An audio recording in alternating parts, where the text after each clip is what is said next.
บมั่นอาชีพสำคัญผู้ไทยที่ไรสีใครจะเก็บใครจะแข็งแรงทวี สวัสดีครับท่านผู้ฟังพบกับรายการเกษตรเพื่อชีวิตสำหรับวันนี้เสนอเรื่องการจัดการความรู้ตอนที่3ก่อนเข้าสู่รายการก็มีธรรมะมาฝากท่านผู้ฟังหัวข้อจากหนังสือพจนานุกรมพุทธศาสตร์ฉบับประมวลศัพท์เรียบเรียงโดยพระเทพเวทีประยุทธ์โตมหาจุฬาลงกรณราชวิทยาลัยพิมพ์เผยแพร่ปี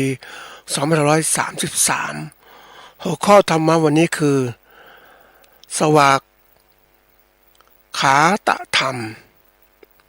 คำว่าสวากขาตธรรมก็คือพระธรรมอันพระผู้มีพระภาคเจ้าตรัสไว้ดีแล้วคือตรัสไว้ได้จริงไม่วิปริตไพเราะในเบื้องต้นท่ามกลางและที่สุดสวากขาธรรมมันก็มีคำต่ออีกตัวคือสวาขาตนิยานิกะธรรมก็แปลว่าธรรมที่พระผู้มีพระพุทธเจ้ากล่าวดีแล้วนำผู้ประพฤติตามให้ออกไปจากทุกข์อันนี้สำคัญมากนะท่านผู้ฟังคือพระพุทธเจ้ากล่าวไว้ดีแล้วนำผู้ปฏิบัติตามให้ออกไปจากทุกข์นะอันนี้คือจะออกจากทุกข์ได้เนี่ยต้องแน่นอนทุกสิ่งอย่างต้องถูกต้องนะคนนำไปปฏิบัติเนี่ยออกจากทุกข์ได้จริงๆนะเพราะฉะนั้นสวากขาตธรรมที่พระองค์ทรงตรัสไว้เนี่ยมีมากมายทีเดียวเลยนะในสิ่งพระธรรมต่างๆนี่แหละในพระไตรปิฎกเนี่ยก็เหมือนกันนะที่ตัดเรื่องต่างๆลงให้สาธุชนได้มีโอกาสได้ศึกษาแล้วก็นำความรู้เหล่านั้นไปปฏิบัติเมื่อปฏิบัติแล้วเนี่ยก็ได้ผลจริงๆนะความรู้ที่มีอยู่นั้นมีทุกเรื่องนะท่านผู้ฟังตั้งแต่เรื่องของตัวบุคคลบริหารตัวบุคคลบริหารสังคมบริหารสิ่งแวดล้อมต่างๆครบถ้วนเลยเพียงเราจะหยิบยกมามองในแง่ใดก็ครบแต่คนไม่ได้ใส่ใจท่านผู้ฟังเสียดายมากเลยใน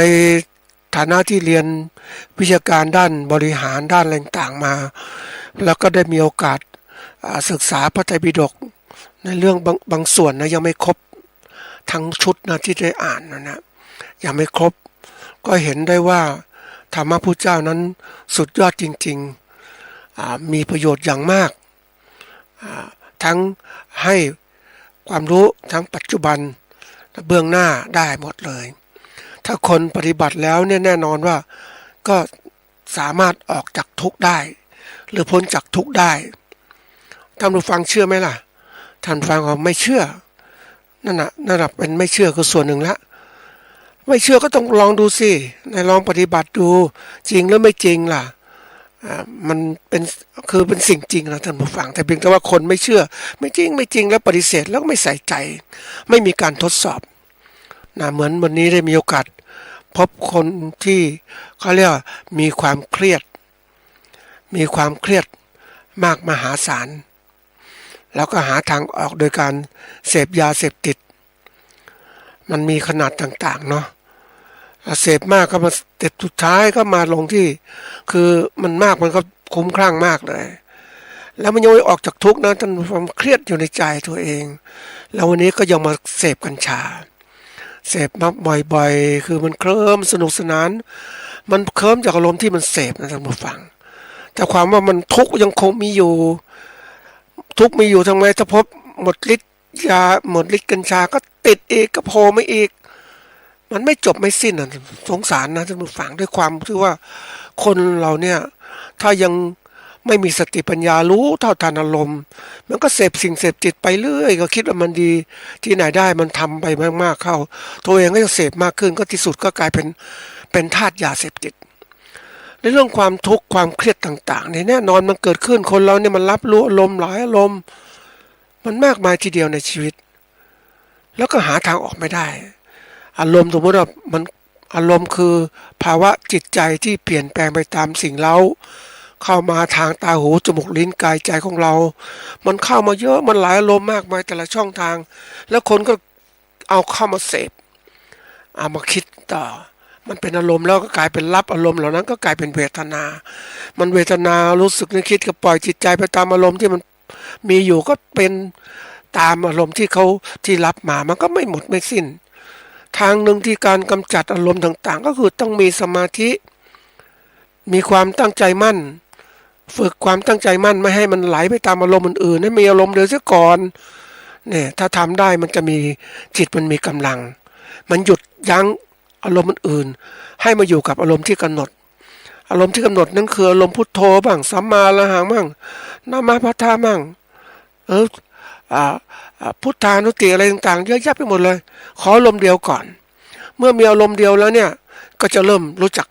หยุดอารมณ์อื่นนะมีกำลังหยุดอารมณ์อื่นแล้วมีอารมณ์เดียวก็ตรงนี้ก็เข้าสู่อะไรมีอารมณ์เดียวเข้าสู่ความสงบมันนิ่งก็คิดแล้วเกิดอะไรสติปัญญาคือคนที่มันมีพลังจิตกระสมกำลังจิตมีความสงบปุ๊บจะมีพลังจิตทำพลังจิตทำให้เกิดสติพลังจิตให้เกิดสติทำให้เกิดปัญญาสติปัญญารู้เท่าทันอารมณ์ก็ทำให้จิตเป็นกลางแค่เนี้ยจิตเป็นกลางเพราะนั้นก็หยุดอารมณ์อื่นๆได้หมดเลยที่มันเข้ามาอารมณ์ไหนไม่ดีก็ทิ้งไปอารมณ์ดีก็รู้จักคิดแล้วรู้จักวางไว้ก่อนมันไม่เอาอะไรมาใส่ในจิตใจมากนะมันก็หยุดทีนี้บางคนก็บอกโอ้ยไปหาตรงสูบบุหรี่บ้างกินเหล้ามันคลายเครียดต่างๆโอ้ยมันยิ่งเครียดนะท่านผู้ฟังนี่คือการบำบัดจิตใจตัวเองไม่ถูกทางมันก็เป็นทุกข์ธรรมพุทธเจ้าท่านสอนแล้วให้มีสมาธิสมถะนี่แหละเป็นเบื้องต้นซะก่อนให้รู้จักอะไรวางต่างๆให้เป็นจัดการต่างๆให้เป็นผู้รู้ที่เกิดขึ้นก็จัดการอารมณ์ต่างๆได้เป็นนี่พุทธศาสนาสอนให้รู้จักเรื่องราวต่างๆในการจัดการชีวิตตนเองจัดการสังคมจัดการสิ่งแวดล้อมต่างๆมันจะเกิดขึ้นตรงนี้จากตัวตนนี่แหละธรรมพุทธเจ้าท่านสอนครบเลยแล้วทุกอย่างไม่ได้เชื่อโดยไร้เหตุไร้ผลนะท่านผู้ฟังมีเหตุมีผลประกอบเป็นของจริงมันเป็นปัจจัยมันมีปัจจัยตัวทั้งนั้นเลยไม่ใช่ไปขอนู่นขอนี่มาอ้อนวอนอะไรสิ่งที่ไม่มีตัวตนมาช่วยนู่นช่วยนี่อันนั้นมันแค่สร้างกำลังใจเท่านั้นแหละแต่ทุกอย่างอยู่ที่ตัวของตัวเองนั่นแหละถ้าตัวเองมีสติปัญญารู้ต่อทานอารมณ์มันจะคุมได้ทั้งหมดเลยหยุดยั้งอารมณ์ต่างๆแต่ทีนี้ได้คุยเขาก็ทุกข์นะย้อนไม่คือถ้าปล่อยไปตามเขาทุกข์แต่แนะนำเขาว่าแนะนำให้เขาจัดการทีนี้คนเราเนี่ยเมื่อมีอะไรดีๆสักทำดีๆก็เอาไปพึ่งปฏิบัติไม่ใช่ว่าปล่อยไม่สนใจคนเราเนี่ยไม่สนใจตัวร้ายนะท่านผู้ฟังความไม่รู้เนี่ยมันทำให้คนนั้นนะคือความไม่รู้มันสะสมนะถามว่าคุณไม่รู้คุณทุกข์เนี่ยคุณยิ่งไปกันใหญ่เพราะตัวคุณเองคุณไม่รู้อ่ะคุณต้องหารู้มันทุกข์อะไรหาเหตุมันเกิดจากอะไรทำให้เกิดทุกข์เกิดขึ้นก็จัดการเอาเหตุเหล่านั้นเดี๋ยวมันก็หมดทุกข์ใช่ไหมไม่ต้องไปทุกข์อีกแล้วอ่ะทุกอย่างแค่เนี้ยอริยสัจสี่พระเจ้าเนี่ยสุดยอดจริงๆเลยเห็นไหมสุดยอดจริงๆตามหลักวิทยาศาสตร์ต่างๆหมดเลยควบคุมหมดด้วยอริยสัจสี่นะทุกข์คือความไม่สบายกายไม่สบายใจสมุทัยคือเหตุแห่งทุกข์นี่คือปัจจัยต่างๆที่เป็นเหตุแห่งทุกข์ถ้ามีปัจจัยเหล่านี้เป็นตัวประกอบมันก็ทำให้ทุกข์เกิดขึ้นก็ไม่หาทางออกไม่ได้ต้องไปหาวิธีการดับทุกข์เนี่ยก็มาถึงนิโรธและการปฏิบัติถึงความดับทุกข์ก็คือมรรคต่างๆนี่แหละที่ถูกทางนะลองประพฤติปฏิบัติดูท่านผู้ฟังวันนี้ท่านผู้ฟังบอกว่ายังไม่แก่ไม่เท่าธรรมะพุทธเจ้าไม่ใช่เหมาะสำหรับคนแก่อย่างเดียวนะเหมาะสำหรับคนทุกเพศทุกวัยคนส่วนใหญ่จะเข้าวัดก็มักจะตอนแก่ๆเพราะว่างกับภารกิจแล้วไปพบธรรมพุทธเจ้าโอ้โหมันดีวิเศษจะถามว่ามันจัดการกับตัวเองได้ไหมได้ระดับหนึ่งเท่านั้นเพราะว่าตอนยังเด็กยังหนุ่มยังสาวไม่สนใจแก่เท่ามันทำอะไรได้มากเห็นไหมมันก็เสียโอกาสแล้ววันนี้ถ้าท่านมีโอกาสก็บอกลูกบอกหลานให้ปฏิบัติธรรมตามคำสั่งสอนพระเจ้ามีทานศีลภาวนาให้เป็นยังไงมีศีลสมาธิปัญญาให้เกิดขึ้นมายังไงทำตั้งแต่เดี๋ยวนี้เถอะมันจะคุ้มค่ากับชีวิตที่เกิดมาพบพระพุทธศาสนาซึ่งเป็นของจริง ของจริงจริงๆเลยแต่คนทำไมไม่ทำล่ะท่านผู้ฟังก็เพราะไม่เห็นคุณค่านี่เองไม่เห็นคุณค่าเพราะไม่ตระหนักไม่เห็นไม่ใส่ใจแล้วไม่ลองจะลองปฏิบัติมันก็ไม่เห็นนะสิลองดูนะท่านผู้ฟังไหนๆมาพบพระพุทธศาสนาแล้วลองมาพึ่งปฏิบัติตามธรรมพระเจ้าสวากขาตธรรมเนี่ยนะพระองค์ทรงสอนไว้ดีแล้วเรานั้นเป็นผู้นำมาปฏิบัติเลยเอามาบริหารธุรกิจแล้วก็ได้มาทำอะไรก็ได้หมดถ้าท่านอยากรู้ทำดูสิครับนะวันนี้มาพูดเรื่องของเรียกว่าการจัดการความรู้ตอนที่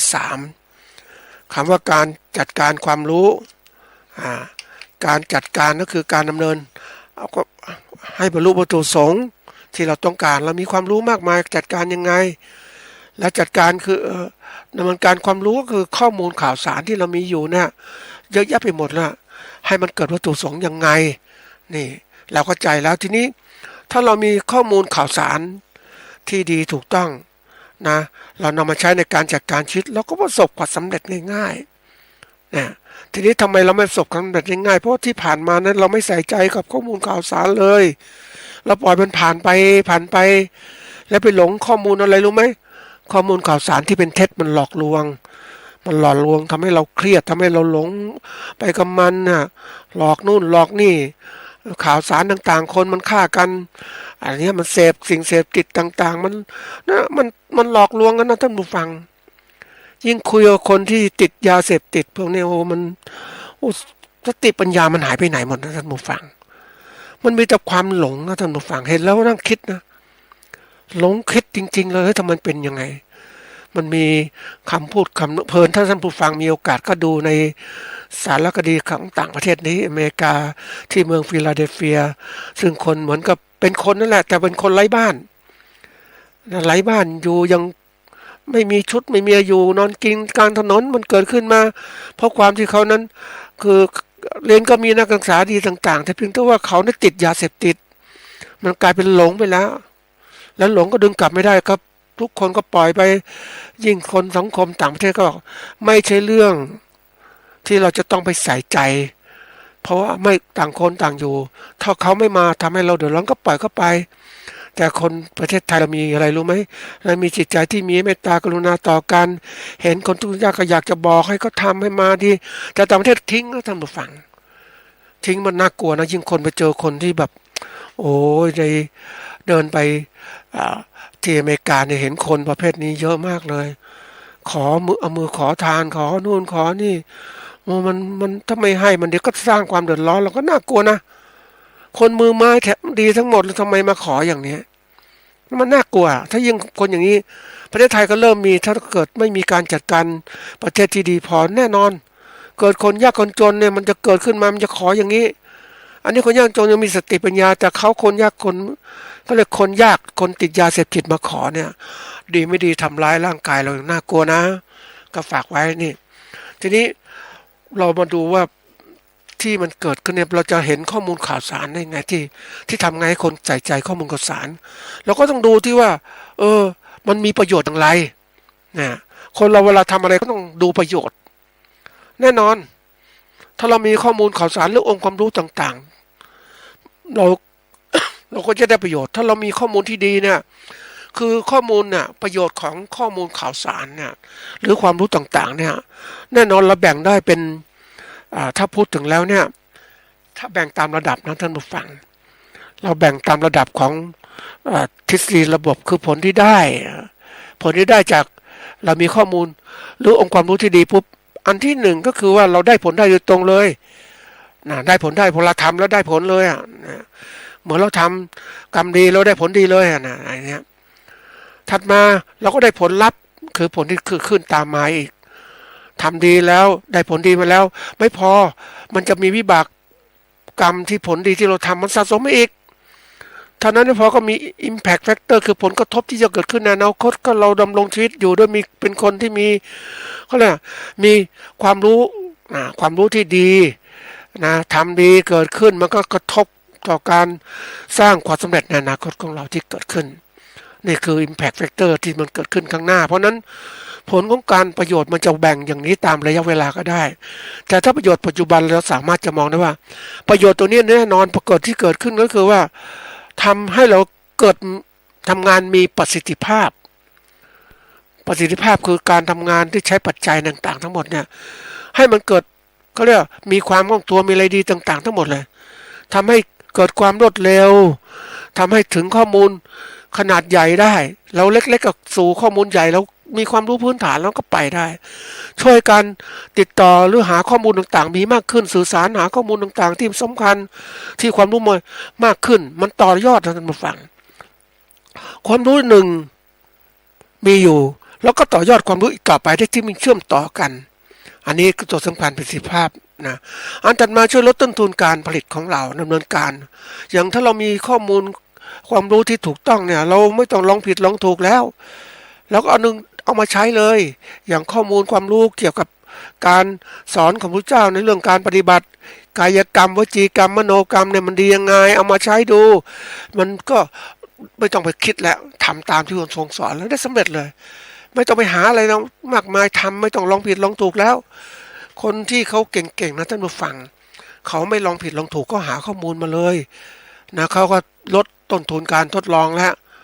นะถ้าเราไม่มีข้อมูลเนี่ยเราก็ทดลองไปหาข้อมูลใหม่ๆแต่นี่คนเราเก่งเรื่องมีหาข้อมูลที่ถูกต้องก็ลดต้นทุนการผลิตของเราประการถัดมาก็คือช่วยประสานงานฝ่ายต่างๆที่จะทำให้เรานั้นเกิดความประสิทธิภาพในการทำงานที่ดีขึ้นนะทุกอย่างมีประสิทธิภาพหมดเลยอ่ะนะทีนี้ถัดมาละอันนี้ประสิทธิภาพแล้วตัวถัดมาถ้าเราวัดประสิทธิผลคือผลที่เกิดขึ้นจากการดำเนินงานที่มีประสิทธิภาพเนี่ยแน่นอนนะความรู้ต่างๆมันมีผลต่อการตัดสินใจของเราทำให้การดำเนินการบรรลุประสงค์ได้ง่ายอย่างเรามีข้อมูลเนี่ยอย่างจะทำธุรกิจเกษตรเนี่ยเรามีข้อมูลที่ชัดเจนปุ๊บเราก็รู้ได้เลยว่าเฮ้ยอย่างข้างหน้าจะเป็นยังไงอย่างวันนี้เมื่อวานได้มีโอกาสดูเรื่องของการปลูกอินทผลัมนี่มันเป็นพืชทะเลทรายซาอุดิอาระเบียประเทศเนี้ยตะวันออกกลางก็ปลูกกันเพราะว่าเขาต้องใช้ในการที่จะเป็นอาหารในช่วงของการถือศีลอดคำว่าศีลอดของเขาก็คือเขาคงไม่กินข้าวกลางวันแต่เขากินกลางคืนเพราะนั้นก็ต้องเป็นตัวที่ว่าจะมีต้องอาหารพิเศษเขาก็มีตัวนี้แหละทั้งอินทผลัมผลสดแล้วก็อินทผลัมที่มันตากแห้งแล้วก็มีน้ำตาลเกิดขึ้นนี่ขายได้ราคาดีมากเลยทีนี้เขาพูดถึงการปลูกต่างๆเนี่ยประเทศไทยก็เอาพันธุ์เข้ามาอะไรเข้ามาแล้วก็การดำเนินการต่างๆของภาครัฐก็ทำได้ช้าแต่เอกชนนำมาก่อนพอเดินทางไปที่นุ่งก็เก็บสายพันธุ์มาปลูกก็เริ่มการปลูกอินทผลัมเกิดขึ้นมันเร็วไหมเร็วเพราะว่าอะไรเขามีความรู้ว่าเฮ้ยพันธุ์อินทผลัมที่มีที่นู่นเนี่ยเอามาเลยสิมาปลูกก่อนอินทผลัมก็พวกตระกูลของปาล์มเราก็ปลูกมาเยอะแยะเป็นพืชที่ทนทานต่ออากาศร้อนปาล์มก็คือพวกมะพร้าวตระกูลปาล์มน่ะปาล์มน้ำมันมะพร้าวตาลเนี่ยตระกูลเดียวกันคือตระกูลปาล์มเพราะนั้นเราก็ปลูกได้เลยสิแล้วปลูกถึงนี่โลต้อง800 บาทท่านผู้ฟังนี่ใครได้ข้อมูลก่อนเขาปลูกก่อนก็สำเร็จเขาก็ร่ำรวยก็ห่อดูแลทำสัก20 กว่าไร่นี่ก็รวยมหาศาลแล้ว นี่คือตัวอย่างเพราะฉะนั้นประสิทธิผลที่คือถ้าเรามีข้อมูลถูกต้องมาใช้ปุ๊บผลก็ขึ้นทันทีเลยตามวัตถุประสงค์นะถัดมาทำให้เกิดอะไรขึ้นเกิดการทำงานที่ดีขึ้นมีการบริการมีการทำสิ่งต่างๆเพราะผลมันเกิดขึ้นมันก็เชิญต่อสิ่งต่างๆดำเนินการต่างๆได้มากขึ้นเลย แล้วก็ปรับปรุงคือกระบวนการดำเนินการของเราแล้วเนี่ยให้มันเกิดผลแล้วเนี่ยแน่นอนคุณภาพสินค้าและบริการเราก็ดีขึ้นเพราะมันถูกหลักการมันถูกต้องดีขึ้นแล้วไม่พอมันได้ผลถูกต้องรวดเร็วตรงกับความต้องการของลูกค้าเนี่ยลูกค้าสั่งโน้นสั่งนี้เราก็สามารถดำเนินการได้แล้วก็ถัดมาข้อหนึ่งก็คือว่าในโลกนี้มันแข่งขันนะถ้าเรามีข้อมูลความรู้ที่ดีปุ๊บมันทำให้เราจัดการธุรกิจเราดีขึ้นก็มีความสามารถในการแข่งขันกับลูกคนในสิ่งที่ผลิตสินค้าแข่งกับเราเนี่ยเราสามารถแข่งเขาได้เลยเพราะเรามีข้อมูลถูกต้องแล้วเลือกดีกว่าแล้วก็ทำได้เลย นะไม่ต้องไปทดลองอะไรแล้วทำได้ เพราะนั้นมันมีประโยชน์ของเรามากเลยเรามีข้อมูลถูกต้องเนี่ยเราก็บริหารให้เป็นบริหารข้อมูลของเราให้เป็นเพื่อประโยชน์ทางการค้าเพื่อการประสานงานกับภาครัฐบาลเป็นยังไงบ้างนี่คือประสิทธิผลที่เกิดขึ้นคุณประโยชน์ของเรื่องของการมีข้อมูลข่าวสารสำคัญมากนะท่านผู้ฟังว่ามันทำให้เรานั้นทำงานประสบผลสำเร็จเหมือนเรามีสัมมาทิฏฐินะท่านผู้ฟังแล้วเรามีความรู้ที่ถูกต้องแล้วเนี่ยเราก็เป็นอะไรตามมาสัมมาทิฏฐิสัมมาสังกัปปะดำริชอบสัมมาวาจาสัมมากัมมันตะการประกอบอาชีพชอบเนี่ยมันจะทำไปต่างๆทั้งหมดในสู่ก็เรียกว่ามรรคแปดนั่นเองเราเอามรรคแปดมาใช้ก็ได้นะท่านผู้ฟังจริงๆหลักการบริหารเนี่ยมันก็อยู่ไม่ว่าฝรั่งจะเขียนอะไรก็ตามเนี่ยมันก็อยู่ในส่วนนี้แหละถ้าเราเอาหลักพุทธศาสนามาใช้มรรคแปดเนี่ยคุ้มหมดเลยจะเกิดสัมมาทิฏฐิได้ก็ต้องหาความรู้ที่ถูกต้องมาเอามายังไงบริหารจัดการยังไงข้อมูลสารสนเทศที่ถูกต้องเอามาแล้วเพื่อจะเอามาใช้ประโยชน์มันมีข้อมูลผิดพลาดมีในนั้นก็มีจัดการให้เป็นแยกข้อมูลไม่ดีทิ้งไปเอาข้อมูลดีๆมาใช้มันก็เหมือนกับการจัดการกับอารมณ์ของเรานี่แหละเราเนี่ยมีหลายอารมณ์นะท่านผู้ฟังรับรู้ยิ่งโลกปัจจุบันมีรับรู้อารมณ์จากการดูภาพยนตร์การดูข่าวสารการอ่านข่าวสารการฟังเสียงคูบที่คนก็คุยเรื่องนู้นนี่มาเยอะแยะหมดเลยมันถ้าเรารับมาหมดนะมันล้นนะท่านผู้ฟังล้นเขาเรียกล้นจิตล้นใจเราเพราะนั้นมันจำเป็นอย่างยิ่งที่เราต้องจัดการหยุดยั้งเสียก่อนนั่นคือการที่เราต้องมีเขาเรียกว่าสติปัญญารู้เท่าทันอารมณ์หยุดมันทำนองเดียวกันกับการที่เรามีข้อมูลข่าวสารมากมายที่รับเข้ามาปุ๊บเราก็รู้จักว่าอันไหนไม่ดีก็แยกทิ้งเรามีสติปัญญาเนี่ยเราก็บริหารให้เป็นบริหารข้อมูลที่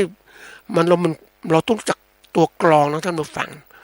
คำว่ากรองนี่ก็คือเรามีวิจารณญาณข้อมูลมันเรามากพวกก็กรองเสียเอาสิ่งไม่ดีออกไปเอาสิ่งที่ดีมาเนี่ยเหมือนกันเลยเหมือนกับที่เรากรองสิ่งสกปรกจากสิ่งออกจากสิ่งที่ดีๆนะกรองเอาสิ่งอย่างเงี้ยตักทิ้งไม่ดีทิ้งไปเหลือสิ่งดีๆเอามาใช้นี่แหละข้อประโยชน์ข้อมูลข่าวสารคือเรามีได้ประสิทธิภาพและประสิทธิผลในการดำเนินการของเราอันนี้คือเรื่องสำคัญนะท่านผู้ฟังคนเราที่ไม่ประสบความสำเร็จหลายคนเนี่ยเพราะว่าเราไม่รู้จักจัดการข้อมูลข่าวสารที่ดีนะมันมีมามากไม่รู้จักบริหารกับความรู้นั่นแหละเราเรียกความรู้นะที่มันมีอยู่ให้มันถูกต้องยังไงนะทีนี้เราย้อนมาดูว่าเราจะได้ข้อมูลข่าวสารหรือความรู้ของเราเนี่ยมันได้เป็นอย่างไรบ้างก็ได้มาจากปารโตโคสะและโยนิโสมนสิการปารโตโคสะคือฟังจากที่อื่นเราเล่าเรียนมาต่างๆเนี่ยเยอะแยะไปหมดอันนี้เคยพูดไปแล้วแต่จะพูดย่อๆเราได้ข้อมูลจากการเราเรียนมาป .1 ถึงป .4 ก็ทิ้งไปตอนเนี้ยยิ่งตอนนั้นมันเป็นพื้นฐานนะข้อมูลบางตัวเป็นพื้นฐานข้อมูลบางตัวเป็นตัวเชื่อมต่อกับต่อยอดข้อมูลสูงสุดที่เกิดขึ้นอันนี้ก็เป็นสิ่งที่เรารับข้อมูลมาส่วนใหญ่จะข้อมูลพวกนี้มาฟังมามากรู้อ่านมามากก็รู้มากแต่ที่ข้อมูลอีกตัวหนึ่งคือโยนิโสมนสิการคือการพิจารณาการทดลองต่างๆเนี่ยโดยเราสัมผัสด้วยตัวเองเนี่ยนั่นคือตัวสำคัญ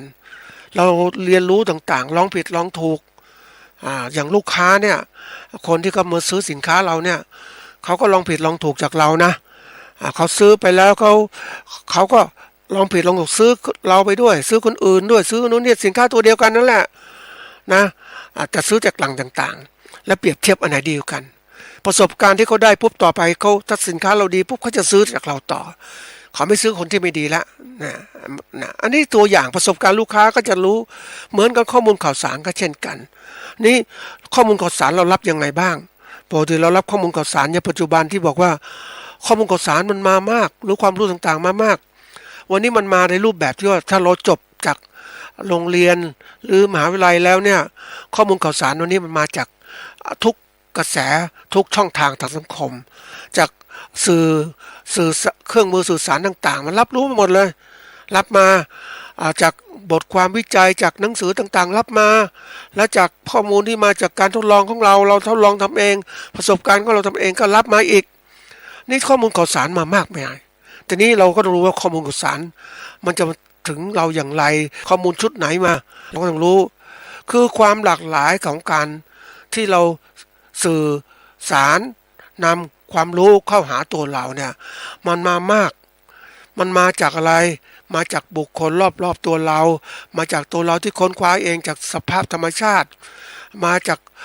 การเผยแพร่กระจายเสียงของรัฐบาลต่างๆเข้ามาหมดเลยอัดเราเต็มที่เลยก็เรียกมันมาจากสื่อสังคมออนไลน์ก็เรียกโซเชียลมีเดียนี่แหละที่มันมามากวันนี้ต้องรับนะท่านผู้ฟังรับแล้วรู้แล้วก็คัดอะไรดีอะไรไม่ดีไม่ใช่รับมาไม่ดีก็ยังมีอีกหลงเชื่อไปอีกบางคนถูกเขาหลอกก็มีหลงเชื่อตามเขาเนี่ยบางทีข้อมูลต่างๆมันมาเนี่ยมันมีทั้งคนหวังประโยชน์หลอกลวงเราให้เราหลงไปอันนี้มันก็มีที่ว่าจะช่วยทำยังไงให้เราเนี่ยได้รู้จักว่าจะรับจากใครดีนะเรามาจากบุคคลต่างๆเนี่ยก็ต้องประการแรกก็ต้องสร้างรู้จักกับสื่อไอ้สื่อที่เข้ามานี่แหละเข้ามาทางด้านไหนอย่างเราต้องอันที่หนึ่งคือต้องสร้างความคุ้นเคยรู้จักสื่อเหล่านั้นแล้วก็คุ้นเคยมันทำให้รู้จักว่าเขาจริงไหมเขาให้ข้อมูลเป็นจริงไหมนะการคุ้นเคยเป็นตัวที่ทำให้เหมือนกับว่าเราได้รู้จักสนิทแนบแน่นแต่ต้องดูให้ดีว่าเขาคุ้นเคยเหมือนกัลยาณมิตรนะไม่ใช่คุ้นเคยกับพวกที่ว่าเป็นอะไรพวกที่เป็นมิจฉาทิฏฐิพวกปุถุชนคนทั่วไปเราต้องหาเพื่อนดีๆเขาให้ข้อมูลถูกต้องกับเราเป็นเรนที่พิจารณาถัดมาคือมีช่องทางและการยอมรับด้วยเหตุผลไอ้เมื่อกี้คุณเคยแล้วต้องมีเหตุผลที่มีเข้ามาเอาข้อมูลมาให้เราเพื่ออะไรอยู่ดีๆโทรศัพท์มันก็รับมามีคนส่งว่าโอ้ท่านนะท่านได้เอาให้คนอื่นไปอะไรเซ็นชื่อไปเปิดบัญชีธนาคารนะแล้วพวกนี้ก็เอาชื่อของเราเนี่ยไปทำการโอนเรื่องของอะไรเอาบัญชีเราไปใช้เป็นซื้อขายยาเสพติดเพราะนั้นท่านมีโทษเนี่ยนี่มันออกไอ้พวกที่มิจฉาชีพมันหลอกท่านมีโทษต้องมาที่อำเภอนู่นอำเภอนี้ต้องติดต่อกับเรางูนี่ต้องชี้แจงมาอะไรต่างๆเนี่ยมันมาแต่ครับเขาเรียกเอาหลอกลวงอ้างกฎหมายกฎหมายนี่เรารู้สิถ้าเราไม่รู้ก็หลงมาทีไหมเนี่ยเพราะนั้นการยอมรับเหตุผลของคนที่มาเสนอข้อมูลต้องรู้ละอันนี้เป็นมิจฉาทิฏฐิแล้วไอ้พวกโจรแล้วอันนี้สำคัญถัดมาคือเนื้อหาและเวลาในการที่เขาเสนอข้อมูลให้เรามาเป็นยังไงมันสอดคล้องกันไหมมันเป็นถุงเวลาโอกาสไหมแล้วก็ภาวะอารมณ์ของเรามันเหมาะที่จะรับรู้ไหมต้องรู้อีกมันเข้ามาจะช่วงไหนยังไงจัดการกับอารมณ์ต่างๆให้มีอยู่ให้มันถูกต้องเนื้อหาสาระไม่ดีก็ทิ้งไปนะก็ถัดมาคือการสร้างความน่าเชื่อถือเนี่ยส่วนใหญ่คนเนี่ยมักจะมีอคตินะรักชอบใครก็เชื่อไปหมดแล้วเพราะนั้นไอ้กับความคุ้นเคยความนับถือต่างๆมันมีมากกว่าบุคคลที่ไม่รู้จักมาก่อนเพราะนั้นเวลาเราสื่อสารข้อมูลรับข้อมูลมารับความรู้จากเขามาต้องดูอีกมันมาหลอกลวงไหมเนี่ยอันนี้ต้องคิดแล้วนะเพราะนั้นวันนี้ต้องพยายามนะมีเหตุมีผลการมีเหตุมีผลก็เราต้องเป็นผู้มีการศึกษามากพอสมควรมีประสบการณ์มาจะรู้ว่าเขาพูดน่าเชื่อถือไหมเหมือนเราดูข้อมูลทางโทรทัศน์ต่างเนี้ยไอ้โทรทัศน์บางช่องก็หลอกลวงคนนู้นนี่ยาพวกนี้สมุนไพรมันสร้างวิเศษอย่างงู้นอย่างนี้มีมันบำรุงร่างกายอย่างงู้นอย่างนี้คือเราต้องรู้จักถ้าเรารู้เนี่ยมันเหตุผลมันหลอกลวงเราไม่ได้มันไม่อ้างเหตุผลแต่เรารู้เหตุผลมาแล้วเนี่ยเพราะนั้นเขาบอกเราต้องรู้จักบริหารความขัดแย้งโลกปัจจุบันมันมีความขัดแย้งคนมีความเห็นต่างแล้วก็ฟังดูเห็นต่างเป็นยังไงเพราะว่าผู้พูดแต่ละฝ่ายมันเห็นต่างมันก็มีทัศนคติแล้วมีข้อมูลนำเสนอมาจะเท็จจะจริงก็ฟังดูบางทีมันก็ต้องรู้ว่าเจตนาเขาเป็นยังไงควรจะรับข้อมูลเขาไหมเนี่ยมันต้องเห็นแล้วเราก็ถัดมาคือการประเมินและการเตรียมตัวรับข้อมูลความรู้ต่างๆเหล่านั้นเหมือนสมัยก่อนเรารับข้อมูลจากครูผู้สอนเรามาสอนมาระดับนี้ประถมกับความรู้อย่างนี้มัธยมอย่างนี้นะอุดมศึกษาแบบนี้เนี่ยเรารับมาแต่รับมาแล้วเนี่ยตอนที่เราประกอบอาชีพเราก็เอาข้อมูลเหล่านั้นไปเฉยๆก่อนอันไหนสำคัญกับการประกอบอาชีพเราก็มาอันไหนไม่สำคัญก็ทิ้งไว้ก่อนเพราะนั่นคือทางผ่านพื้นฐานของเราต้องรู้จักเหล่านี้ทีนี้โลกการเปลี่ยนแปลงเนี่ยสำคัญมากนะท่านผู้ฟังเราจะจำเป็นต้องหาข้อมูลให้มากขึ้นเพราะว่า สิ่งแวดล้อมมันเปลี่ยนแปลงหมดแล้วมันเร็วมากเลยเพราะนั้นถ้าเราช้าเนี่ยมันไม่ทันแล้ววันเราจำเป็นอย่างยิ่งที่จะต้องเรียกว่า บริหารข้อมูลอย่างรวดเร็วให้ทันกับกระแสความเป็นไปสังคมบางคนบอกไม่สนใจฉันอยู่ของฉันนี้สบายแล้วไม่ได้เดี๋ยวนี้มันมากระทบกระเทือนต่อเราหมดอ่ะเหมือนเราไม่สนใจข้อมูลทางรัฐสภาที่ประชุมกันออกกฎหมายนู่นออกกฎหมายนี่เราบอกว่าไม่มีประโยชน์อะไรไม่ถึงเราหรอกแต่ว่าออกกฎหมายมาแล้วกฎหมายมันบีบบังคับเราอะหรือดีไม่ดีพักหนึ่งไปเปิดการค้ากับต่างประเทศยินยอมเสรีการทางการค้าต่างประเทศมาเอาสินค้ามาขายในประเทศไทยได้ประเทศไทยก็นำค้าไปขายต่างประเทศได้ที่นี่ประเทศไทยอ่อนแอต่อการค้าขายบริหารการค้าขายไม่เป็นประเทศที่ตกลงเสรีการค้ามันก็เอาสินค้ามาสิมาสู่ประเทศไทยเต็มไปหมดเลยอ่ะแล้วเราจะทำยังไงอ่ะขาดทุนการค้าขาดดุลการค้าอีกต่างหากเห็นไหมแล้วเราจะมีอาชีพอะไรไหมเนี่ยลำบากแล้วค้าขายก็ไม่เป็นนี่คือตัวอย่างถ้าเราไม่ใส่ใจการเมืองมันก็ตกลำบากเนี่ยเราต้องรู้ว่าไอ้ทุกอย่างเนี่ยมันเป็นเขาเรียกใส่ใจกับรับมือการเปลี่ยนแปลงข้อมูลข่าวสารแล้วองค์กรต่างๆที่เขาจะทำมาตรฐานต่างๆมีไหมเราต้องรู้แล้วถ้าเราจะเป็นผู้บริหารธุรกิจของเราก็ต้องมีมาตรฐานการรับข้อมูลต่างๆเอามาใช้ข้อมูลไหนสำคัญก็เอามาข้อมูลไหนไม่สำคัญก็ทิ้งมันไปเราก็เอาข้อสิ่งสำคัญมาใช้วางรูปแบบข้อมูลเป็นกลุ่มเป็นก้อนเพื่อการค้นคว้านะเพื่อการคัดเลือกเราหยิบข้อมูลมาอย่างมุดข้อมูลเกษตรเนี่ยอย่างวันนี้มีข้อมูลตัวหนึ่งในประเทศในมือเนี่ยคือเรื่องของปุ๋ยตัวอย่างปุ๋ยคนมองว่าปุ๋ยมันไม่สำคัญนะเนี่ยปุ๋ยเคมีเกษตรที่เรากำลังเดือดร้อนอยู่เนี่ยแหละเป็นเคมีเกษตรที่เราต้องใช้ในการปลูกพืชเพื่อเร่งการเจริญโตของพืชเพราะดินของเราเนี่ยมันหมดเสื่อมคุณภาพลงไปแล้วเราจะมีปุ๋ยทีนี้ปุ๋ยเคมีที่มันสั่งมาราคาแพงมากเลยเพราะสงครามยูเครนกับรัสเซียเกิดขึ้นเนี่ยน้ำมันก็แพงปุ๋ยที่นั่นก็ไม่ส่งมาโอ้เราก็ลำบากแล้วเพราะฉะนั้นทำไงจะได้ปุ๋ยก็ต้องทำปุ๋ยเคมีไอ้ปุ๋ยอินทรีย์ที่เกิดขึ้นมาหมักต่างๆเป็นปุ๋ยขึ้นมาดูแลจากการสวนของเราไม่ใช่ชาวบ้านนะชอบอะไรนะท่านผู้ฟัง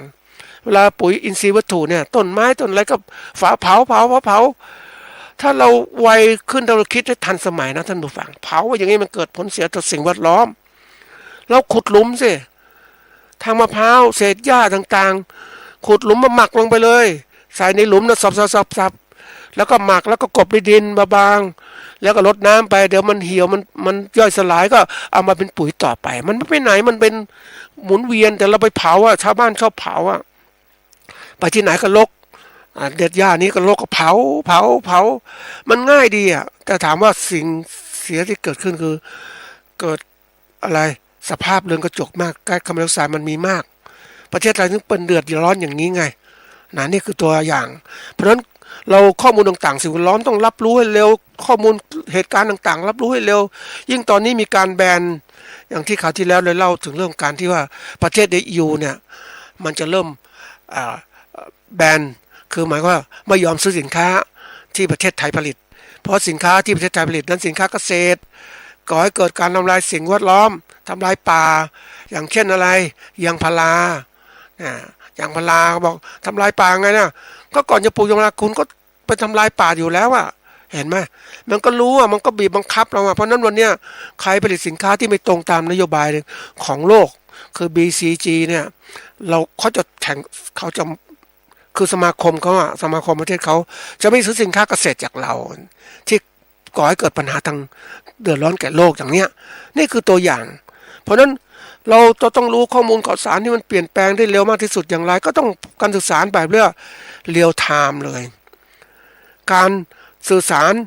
ติดต่อโดยสมบูรณ์ทำให้เกิดการกระจายข้อมูลข่าวสารอย่างรวดเร็วตามเวลาที่เป็นจริงเวลาที่ปรากฏไม่ใช่ข้อมูลเนี่ยความรู้ต่างๆมีนู้น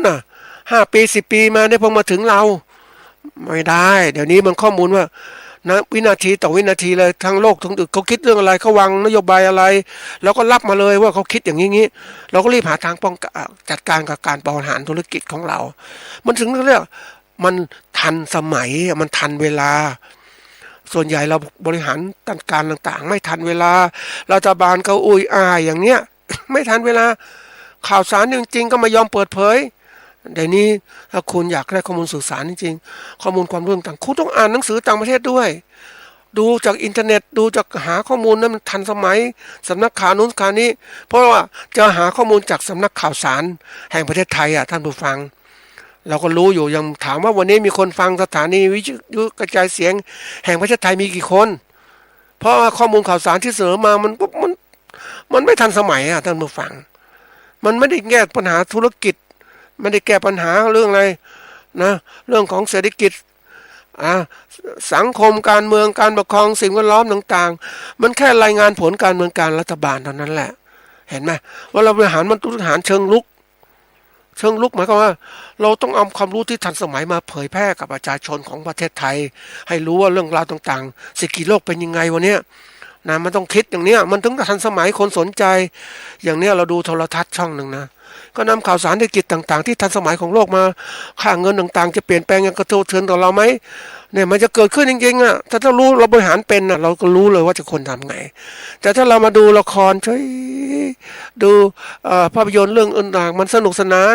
หรือมาดูข่าวสารทั้งเรื่องของมโนสารเล่ประเภทที่เรียกว่าข่าวสารฆ่ากันปล้นกันอะไรกันนั่นคือปลายเหตุวันนี้ต้องดูต้นเหตุมันเกิดขึ้นว่าเศรษฐกิจไม่ดีเราต้องดูอย่างนี้เราย้อนกลับไปเนี่ยการสื่อสารเป็นเรียลไทม์สำคัญอะไรแล้วทีนี้ปัจจัยที่มันเกิดขึ้นคือคนเราเนี่ยรับข้อมูลข่าวสารหรือมีความรู้ไม่ทันสมัยก็ไม่สามารถนำมาเปลี่ยนแปลงการใช้ชีวิตของเราก็กลายเป็นผู้ที่เดินตามเวลาจากโลกยุคใหม่ท่านผู้ฟัง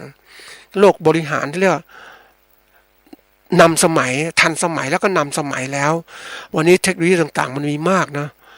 ยิ่งไปดูข้อมูลข่าวสารเรื่องความรู้ใหม่ๆโอ้โหท่านผู้ฟังประเทศอื่นๆเขาพัฒนาไปอย่างนี้แล้วเนี่ยข้อมูลข่าวสารประเทศไทยยังอย่างนี้เลยน่าคิดนะเพราะนั้นวันนี้โลกของข้อมูลข่าวสารนะสำคัญมากเราก็ต้องมีฝ่ายของเราคือตัวเราเององค์กรเรามันเล็กนะท่านผู้ฟังแต่เราเรียกว่าองค์กรคือฟาร์มเกษตรของเราหรืออะไรของเราเนี่ยแน่นอนนั่นคือองค์กรหนึ่งของเราเองต้องทำบริหารองค์กรก็เราเป็น CEO หรือผู้บริหารระดับสูงขององค์กรของเราเนี่ยเราก็ต้องทำตัวเองแบบมีแผนกต่างๆเหล่านั้นเหมือนกับเป็นผู้บริหารตัวเองเป็นผู้บริหารตัวเองเป็นผู้ใช้แรงงานตัวเองเป็นนักข้อมูลข่าวสารตัวเองต้องเก็บข้อมูลบริหารยังไงไปเก็บข้อมูลข่าวสารมาเขาเรียกเส้นทางสู่การบริหารข่าวสารนะเราต้องมีเส้นทางแล้วอย่างเรารู้เนี่ยสมมุติว่าเราเกี่ยวข้องกับการเกษตรเอาง่ายๆเกี่ยวข้องกับการมาเกียรติยกอินทผลัมเนาะเราสนใจอินทผลัมเราก็วางเส้นทางข้อมูลข่าวสารอินทผลัมเป็นไงที่เขาทำเขาค้นหาข้อมูลประเทศไทยเป็นไงมีการทดลองอินทผลัมไหมเอกชนที่ไหนยังไงต่างประเทศมียังไงสามารถจะนำเข้าพันธุ์อินทผลัมไหมแล้วขยายพันธุ์อินทผลัมแบบอะไรพอเลี้ยงเนื้อเยื่อได้ไหมหรือนำเมล็ดมาปลูกเนี่ยพอเลี้ยงเนื้อเยื่อมันขยายพันธุ์ได้เร็วนะแต่ถ้าเอาเมล็ดมาปลูกเนี่ยโอ้โหกว่าจะเพาะกว่าจะงอกแล้ว3-4 ปีกว่าจะได้ผลอย่างเงี้ยเราเอาไอ้นี่มาปลูกไหมเดี๋ยวนี้โลกยุคใหม่เนี่ยเขานำข้อมูลข่าวสารเรื่องการเพาะเลี้ยงเนื้อเยื่อมาในการปลูกพืชเกษตรแล้วมากมายทีเดียวเราก็รับข้อมูลข่าวสารมาสิเราก็รู้ว่าเส้นทางนี้เป็นยังไงยกตัวอย่างนะอินทผลัมปุ๊บก็กำหนดกรอบในการที่หาความรู้เลยนะต้องมีประสงค์เราต้องการปลูกอินทผลัมนะเราต้องใช้อะไรบ้างข้อมูลยังไงที่ไหนหน่วยงานไหนเราดูแล้วก็เราก็รับหาดูสิเราข้อมูลทางไหนลังตรงมีไหมบางครั้งขอความช่วยเหลือจากภาครัฐในการนำเข้าเมล็ดพันธุ์ก็แล้วแต่สมมติน่ะนี่คือการที่เราจะต้องหาข้อมูลเสร็จแล้วเมื่อได้ข้อมูลก็มีการตรวจสอบประเมินผลว่าข้อมูลไหนดีเราก็เตรียมการเลยนะเอาข้อมูลมาใช้นะวิเคราะห์ดูว่าเฮ้ยข้อมูลนี้นะเอามาใช้ในการดำเนินการของเราเลยมาปลูกอินทผลัมทันทีเลยคือทำงานต้องไวเราต้องมีตลาดรองรับอินทผลัมมันก็มีช่องทางของมันนะท่านผู้ฟังขายผลสดก็ได้ก็มาทำตากแห้งเก็บไปกินก็ได้ขายดีนี้ไปดูราคาแพงๆท่านผู้ฟังเพราะอะไรแล้วราคาแพงก็เพราะว่ามันปลูกได้น้อยการผลิตได้น้อยมันปลูกในตะวันออกในเขตร้อนๆมันก็ช้าแล้วคนของเขาต้องการบริโภคเพราะนั้นเมื่อผู้บริโภคมากผู้บริโภคมีเงินก็ซื้อราคาสูงเต็มที่เลยราคามันต้องสูงไงเพ ราะฉะนั้นนี่คือตัวอย่างนะในการที่เราจะผลิตอะไรก็ตามต้องดูลูกค้าของเราเป็นใคร นะ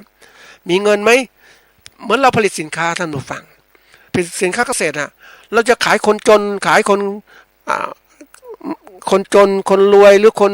ที่มีรายได้ปานกลางเราคิดสิถ้าทำกับคนรวยเนี่ยเราแน่นอนว่าเราสนองความต้องการเขาแล้วก็มีรายได้ที่มากขึ้นแต่ถ้าไปขายคนจนหรือคนไม่มีเงินน่ะมันจะได้เท่าไหร่เขาไม่มีกำลังซื้อเนี่ยการมองธุรกิจก็เช่นกันเราต้องดูให้เจาะจ้องธุรกิจยังไงธุรกิจอาหารการกินธุรกิจพวกการตกแต่งการท่องเที่ยวมันเหมาะสำหรับคนแต่ละชั้นเราก็เลือกสิเนี่ยนี่คือตัวอย่างที่เราต้องหาข้อมูลข่าวสารแล้วก็ต้องปฏิบัติกับข้อมูลข่าวสารอย่างถูกต้องเพราะข่าวสารเดี๋ยวนี้มันมาจากทุกมิตินะยิ่งเราศึกษาได้กว้างขวางขึ้นนะท่านผู้ฟังมันมามากจริงๆแล้วนะเจาะลึกข้อมูลยิ่งไปดูนะเดี๋ยวนี้มันมีข้อมูลชนิดหนึ่งนะท่านผู้ฟังข้อมูลที่ทันสมัยนะอย่างข้อมูลการเกษตรทันสมัยเนี่ยมันไม่ใช่มาเรื่องของการเผยแพร่ธรรมดาไม่ได้มันมีค่าข้อมูลเหล่านี้ผ่านการทดลองมาเพราะนั้นคนจะรับข้อมูลต้องจ่ายตังค์เหมือนวารสารสำคัญต่างประเทศก็ต้องจ่ายตังค์ซื้อจะมาฟรีๆไม่ได้อย่างเวลาคนหาข้อมูลวิจัยทางการเกษตรเนี่ยเราก็ต้องไปห้องสมุดใช่ไหมแล้วเราค้นหัวข้อวารสารที่มันมีต่างประเทศนะมันมีปุ๊บเนี่ยอย่างอินทผลัมปุ๊บก็ค้นมามีการวิจัยเรื่องนู้นเรื่องนี้ปุ๊บมันเป็นเปเปอร์มันเป็นบทความวิจัยเขียนรายงานวิจัยที่ตีพิมพ์เผยแพร่มาเราก็ได้ข้อมูลมานี่ถ้าข้อมูลเรารับไปเองเนี่ยเรารับเองหาเองเนี่ยเราต้องจ่ายค่าข้อมูลนั้นแต่ถ้ารับไปหาห้องสมุดมหาวิทยาลัยเนี่ยมหาวิทยาลัยแต่มหาวิทยาลัยก็มีเซ็นสัญญากันที่จะมีข้อมูลวิจัยในวารสารต่างประเทศเราสามารถค้นได้ฟรีและได้มาฟรีด้วยโดยใช้เขาเรียกการศึกษาในมหาวิทยาลัยนี่แหละปกติแล้วมหาวิทยาลัยก็ต้องจ่ายเงินให้กับเจ้าของวารสารต่างประเทศในนามของห้องสมุดนี่เราเองถ้าเรารู้จักจะลดต้นทุนของเราก็ไปติดต่อแบบนี้ค้นเรื่องนู้นได้ไหมเรื่องนี้ได้ไหมนี่แหละตัวสำคัญทำให้ได้ข้อมูลที่ทันสมัยมันจะเริ่มจะทันสมัยตามสมัยนั่นแหละแต่ถ้าเราได้ข้อมูลมาแล้วเราก็ไม่ต้องทดลองทำเองละเราก็สามารถที่จะเอาศึกษาก่อนเอาข้อมูลเหล่านั้นมาใช้ก่อนหลังจากนั้นเราก็ทำการทดลองเองปลูกเองต้นไม้เองทำไงต้นอินทผลัมมันเป็นปาล์มนะท่านผู้ฟังมันเหมือนมะพร้าวนี่แหละมันมีดอกตัวผู้และดอกตัวเมียดอกตัวผู้มะพร้าวบางพันธุ์ท่านผู้ฟังมันมีเกสรตัวผู้อย่างเดียวอะนะมันก็ไม่ติดอะสิมันไม่มีดอกตัวเมียแล้วบางพันธุ์มีตัวเมียอีกนะมันถึงดกนะมีตัวเมียนะเพราะนั้นมันจะมีจันทร์มะพร้าวสังเกตว่าจันทร์มะพร้าวเนี่ยบางจันทร์มะพร้าวเนี่ยโอ้ยมันลูกมันเต็มไปหมดเลยมันติดดีอ่ะนี่เพราะว่าตัวก่อนตัวผู้ตัวเมียมันอยู่ในดอกเดียวกันมันลักษณะอย่างนั้นแต่บางพันธุ์ไม่ค่อยดีอ่ะมันไม่มีดอกตัวผู้กับดอกตัวเมียอยู่ในดอกเดียวกันมันแยกเป็นช่อๆเลยเพราะนั้นมะปรางไอ้พวกของอินทผลัมก็เช่นกันตระกูลเดียวกันบริหารให้เป็นใช้แมลงผสมเกสรก็สามารถติดผลได้ดีขึ้นเนี่ยเราก็สามารถรู้ได้แล้วข้อมูลข่าวสารเอามาใช้เพราะนั้นเมื่อใช้ปุ๊บเนี่ยโอ้โหแน่นอนเราทดลองต่อแล้วเนี่ยเราได้ประโยชน์เลยแล้วก็ได้ผลมาทดลองด้วยแล้วไปอ่านข้อมูลเพิ่มเติมอีกว่าเขาพัฒนาถึงไหนแล้วของเราถึงไหนอันนี้เป็นการเปรียบเทียบธุรกิจนะเพราะว่าถ้าเรามีข้อมูลไม่เพียงพอนะเราก็มีความรู้เรื่องการผลิตอย่างเดียวเราต้องมีความรู้เรื่องการแปรรูปเรื่องการตลาดขายที่ไหนดีแทนที่จะขายประเทศไทยไปขายที่ซาอุดิอาระเบียได้ไหมส่งออกได้ไหมเพราะเขาพวกนี้เขาต้องการอินทผลัมนะเห็นไหมถ้าเราบริหารเราจะรู้ว่าเราก็กลายเป็นอะไรตัวเราเองก็กลายเป็นเกษตรกรผู้มีความก้าวหน้าแล้วเรามีความสำเร็จแล้วในเรื่องบริหารต่างๆเนี่ยนี่คือตัวอย่างเรามีความรู้ที่ทันสมัยมันทำให้การทำงานก็เราประสบความสำเร็จใช่ไหมแต่ถ้าเราไม่มีความรู้ที่ทันสมัยเอาข้อมูลเก่าๆมาใช้โอ้ยบริหารธุรกิจก็ไม่เป็นอะไรก็ไม่เป็น เสร็จเลยยุคใหม่ๆเนี่ยท่านผู้ฟังมันน่ากลัวนะมันน่ากลัวตรงไหนรู้ไหมตรงที่เรามีข้อมูลข่าวสารมีความรู้ไม่เพียงพอแล้วเราไปแข่งกับผู้ที่มีความรู้ที่เพียงพอเขาเก่งเหมือนง่ายๆนี่แหละเราเป็นผู้ประกอบการขนาดเล็กอยู่ในชนบทนะผลิต ผลิตอะไรเอาง่ายๆตัวอย่างผลิตหมูก็แล้วกันหมูของเราเนี่ยผลิตแต่ขณะการบริษัทใหญ่ๆที่เขาผลิตหมูเนาะวันก่อนได้เห็นเขาขนหมูนะคือบริษัทใหญ่ๆเขามีเทคนิคการผลิตของเขาคือเขาต้องขยายธุรกิจการผลิตหมูเขาให้ได้มากและได้เนื้อมันถ้าบริษัทเลี้ยงเองมันเลี้ยงไม่ไหวมันเยอะมากมันไม่พอเขาเลยต้องผลิตตัวหมูลูกหมูมาแล้วเอาลูกหมูนั้นไปส่งให้เกษตรกรในเครือข่ายเลี้ยงเห็นไหมเขาขยายใช่ไหมแล้วเกษตรกรในเครือข่ายเลี้ยงก็มีอาหารหมูของเขาเพราะฉะนั้นเกษตรกรจะได้ค่าแรงถึงเวลาหมูโตปุ๊บบริษัทเหล่านี้ก็จะซื้อหมูกลับไปเอาไปฆ่าไปแปรรูปต่างๆหมดเลยมันก็กลายเป็นว่ามีระบบการผลิตที่ทันสมัยต้นทุนการผลิตต่อหน่วยก็จะต่ำใช่ไหมแล้วก็เขาก็ได้กำไรสูงเขาก็มาขายแข่งกับเราอะอย่างตัวอย่างเกษตรกรเลี้ยงหมูเองนะต้นทุนต่อหมูสมมุติกิโลละ70 บาทต้นทุนของเกษตรกรเนี่ยกิโล70 บาทเต็มเลยแต่ต้นทุนของบริษัทใหญ่ๆนะอาจจะเหลือ50 บาท60 บาทต่อกิโลกรัมเห็นไหมมันก็แตกต่างกันนะว่าสู้ขายเอาไปขายในตลาดเดียวกันนะถามว่าต้นทุนของบริษัทใหญ่ๆนะผู้ประกอบการขนาดใหญ่ที่เขาผลิตหมูเขาขายได้กำไรมากกว่าแล้วคนก็ซื้อเขามากกว่าก็มีมาตรฐานGAP มีมาตรฐานโรงงานต่างๆมีทุกอย่างเลยแล้วมาตรฐานลงเชือดอีกต่างหากโอ้ยแล้วเรามีมาตรฐานอะไรล่ะเชือดเองขายเองขายเองโอ้ถ้าขายในตลาดใหญ่ๆขายไม่ได้ต้องขายในตลาดหมู่บ้านลูกค้าแล้วก็น้อยใช่ไหมกำไรก็น้อยนี่คือการคิดนะเพราะนั้นเราต้องมีข้อมูลข่าวสารสมัยรู้ว่าเหตุการณ์ข้างหน้าจะเป็นยังไงมันเป็นสิ่งสำคัญนะท่านผู้ฟังยิ่งน่ากลัวเพราะอะไรรู้มันเป็นการแข่งขันที่ไม่ยุติธรรมรายเล็กรายใหญ่มันสู้กันอย่างเงี้ยมันไม่ยุติธรรมยังไงรายใหญ่ก็ชนะผู้ที่แข็งแรงก็ชนะมันเหมือนกับเราเอาไปวิ่งแข่งนะท่านผู้ฟังเราเองไม่เคยเป็นนักวิ่งแล้วก็วิ่งในชนบทของเราไงแต่ไปเจอนักแข่งที่เขาเป็นมืออาชีพก็มาวิ่งแข่งกับเราลงสนามเดียวกันเขาก็ชนะทุกที่เพราะว่าเขาวางแผนการแข่งขันมาแล้วเพราะนั้นเราเองเป็นเจ้าของธุรกิจต้องพยายามคิดนะท่านผู้ฟังที่มาพูดตรงนี้หลายๆเรื่องหัวข้อเรื่องความคิดต่างๆเนี่ยทางการเกษตรเพื่อจะปรับปรุงเพื่อให้ท่านได้ไปคิดนะทำการเกษตรไม่ใช่ให้ความรู้ทางการเกษตรนะไปปลูกนู่นปลูกนี่มาความรู้ถูกต้องไปแต่ท่านขายไม่ได้ทำไงเพราะนั้นเตรียมการที่ในหลายๆครั้งที่พูดในรายการเนี่ยก็เพื่อให้ท่านมีความรู้พื้นฐานในเรื่องการเป็นผู้ประกอบการให้เก่งได้ก่อนแล้วท่านสามารถจะไปเจาะความรู้ได้การปลูกยังไงทำยังไงมันมีวิชาการท่านผู้ฟังยังไปหาความรู้มาแต่ก่อนเราคิดว่าอาหารไก่อาหารหมูแบบเนี้ยสูตรเดิมนะมันมีดีโอ้โหมันเลี้ยงได้นี่แต่ปรากฏว่าเดี๋ยวนี้มันมีสูตรใหม่ไม่อีกมันดีกว่าเดิมอีกแล้วเราทำไงจะได้สูตรใหม่สูตรดีกว่าเดิมเราไม่มีงานทดลองเราทุนเราน้อยผิดกับบริษัททุนเขาเยอะนี่คือตัวอย่างมันต้องทำให้เรานั้นพัฒนาสู้เขาไม่ได้วันนี้ข้อมูลเรื่องการพัฒนาธุรกิจต่างๆเรื่องการบริหารเกษตรต่างๆท่านต้องคิดละเพราะนั้นวันนี้ถ้ามาดูว่าเอาละจุดสำคัญที่สุดนั้นในการที่เราจะรู้จักคือบริหารข้อมูลข่าวสารเนี่ยเราตัวแรกที่สุดก็คือว่าเราต้องให้ความสำคัญต่อข้อมูลข่าวสารที่จะมีกับหน่วยงานของเราหรือองค์กรของเราหรือว่าฟาร์มเกษตรของเราในระยะยาวด้วยไม่ใช่ระยะสั้นระยะยาวด้วยนะสั้นกลางยาวทำให้ดีแล้วก็ที่สองเนี่ยเราต้องรู้จักเข้าใจว่าเฮ้ยข้อมูลข่าวสารเนี่ยมันเกิดประโยชน์ต่อหน่วยงานของเรานะแล้วทุกคนในองค์กรของเราเขาจะต้องรู้เหมือนเราเนี่ยวันนี้เขาบอกว่าองค์กรใดจะสำเร็จทางธุรกิจอันที่หนึ่งต้องมีอะไรคนบุคลากรที่สำคัญเลยบุคลากรต้องมีความรู้มีความสามารถนี่เราก็เอาข้อมูลข่าวสารมาให้เขาหรือเอาความรู้ให้เขาพัฒนาบุคลากรก็จะเก่งเนี่ยเรามันเป็นเรื่องทุนล่ะหาเรื่องความทุนมาที่ไหนทุนยังไงไปกู้มาไปอะไรต่างๆมาบริหารธุรกิจยังไงให้มันเป็นหาข้อมูลมาเพราะว่าเราจะคิดเล็กๆไม่ได้เราต้องคิดใหญ่นะบริหารอย่างนี้เราก็ต้องดูว่าทุกอย่างนะมันจะทำให้ดีเนี่ยมันก็ต้องมีความสามารถในการบริหารข้อมูลคือข้อบริหารความรู้ที่เกิดขึ้นกับตัวเราแล้วก็บริหารความรู้ให้เกิดขึ้นกับทุกคน